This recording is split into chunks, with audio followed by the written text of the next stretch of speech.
Meet Guy Montag. He's a fireman who goes from being happy and content with his life to being unbelievably sad and depressed. This sudden shift causes his entire way of life to change. The content of the book is his journey from sanity to freedom. Next we have Clarisse. Clarisse is a neurotic young girl who Guy meets one day on his way home. She appears and begins to talk his ear off as if they have known each other for years. Their behavior is unlike those of their society, as most people occupy their time by some technological advancement, not human interaction. Her character is not around for long, but she is an extremely important element to the story, since she strikes the match, initiating the downfall of Montag's mental state. At a pivotal point in the story, Guy Montag encounters the old woman. He arrives at her house to burn it down, as that's what firemen do when they find books in a home. They tell her to leave the house, but she refuses and declares that she would rather go down with her books. This is another character who impacts Guy in a great way, despite only running into him for a short period of time. Her death reveals to him what is wrong with the society he was formerly content with living in, and triggers his journey to seek a way out of it. Near the middle of the novel, our main character, Guy Montag, meets a man by the name of Faber. He has already witnessed the events of the old woman, and now he has this uneasy feeling that he's living with. He needed to talk to someone who could help, and Faber was it. As a retired English professor, he becomes a mentor for Guy, and instructs him on his ultimate goal, to restore order in the world. Faber is a bit of a coward and instructs Guy on what to do through an earpiece, and is essentially living through him. Finally, we have Beatty, a fellow fireman. I was going to call him a firefighter, but I guess we can't call them those anymore. Beatty is the antagonist of our story, even though he often doesn't seem like it. Though he seems to constantly do things to bring Guy down, which eventually leads to his demise, he always has the best interests of the people at heart. It is obvious that the society that they live in has taken precautions to ensure that people don't experience discomfort. Their method of doing that is to keep knowledge, in the form of books, out of the hands of the people. But he is filled with ironies, and there is a twist in his character's development. He actually liked books himself. He talks about how they moved him, but he also talks about how uncomfortable they were capable of making people feel. But what made him form these opinions? What experience with books did he have in his past for him to feel the way he does about them? Well, we believe we figured it out. Here's the backstory of how Beatty's relationships with literature went from inspiring to devastating. The year is 2027, and a young boy lays in bed, covers pulled up to his pink nose, and a woman in her 30s sits on a chair next to him. A children's storybook sits open on her lap, and the little boy's face lights up as she begins to read the final lines. But in the end, the prince and the princess were able to find each other, and they stayed together forever, living happily ever after. The end. The boy smiled up at his mom, taking time to admire her soft, fair skin and her pale blue eyes that always brought him comfort when he was having a bad day.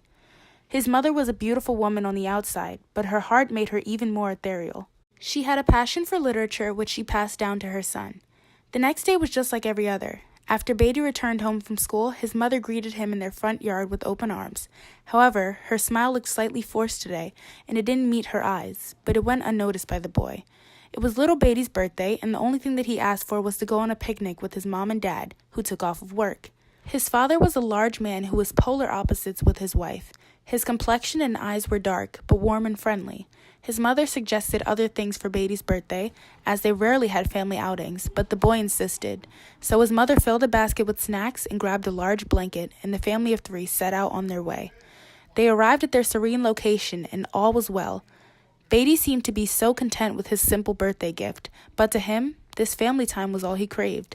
The genuine smile that he knew and loved had returned to his mother's face. However, it was all too good to be true.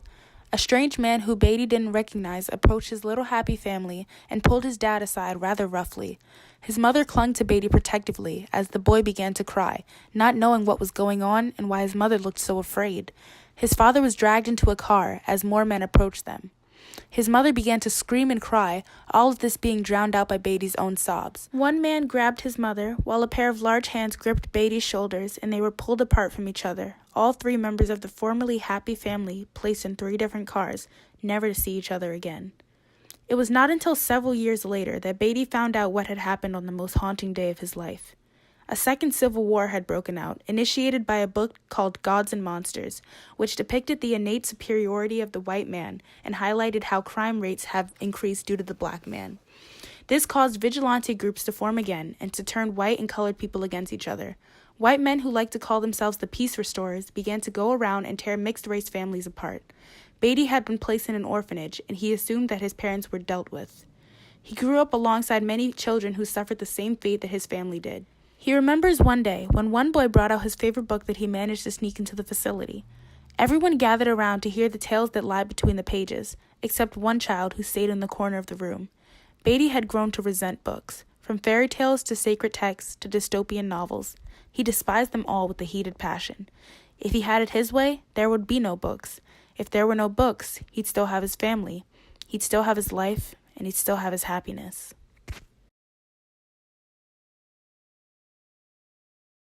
Now, knowing Beatty's backstory, it's hard to make him out as a villain when all he wants to do is maintain order. In the book, Beatty discusses all of the problems that he has with literature and how, before books were banned, they would cause so many things to go wrong. On page 57, he states that colored people don't like Little Black Sambo. Burn it. White people don't feel good about Uncle Tom's Cabin. Burn it. It would make sense if something happened between races for this utopian society to be created. Throughout the story, he knows about Montag's plan and knows that he has books in his possession, but his understanding of Guy's curiosity and allows for him to turn himself in. When Guy doesn't and begins spreading his taboo viewpoints, he realizes that things are going too far and takes matters into his own hands. In the end, Montag kills Beatty using fire, which is another example of irony in his character's timeline. He lived by fire, and in the end, it is what consumed him. After Guy kills him, he realizes that Beatty must have wanted to die. This adds even more depth to his character, because though he believed that this society fixed all problems and kept people happy, it couldn't bring him happiness or solve his problems.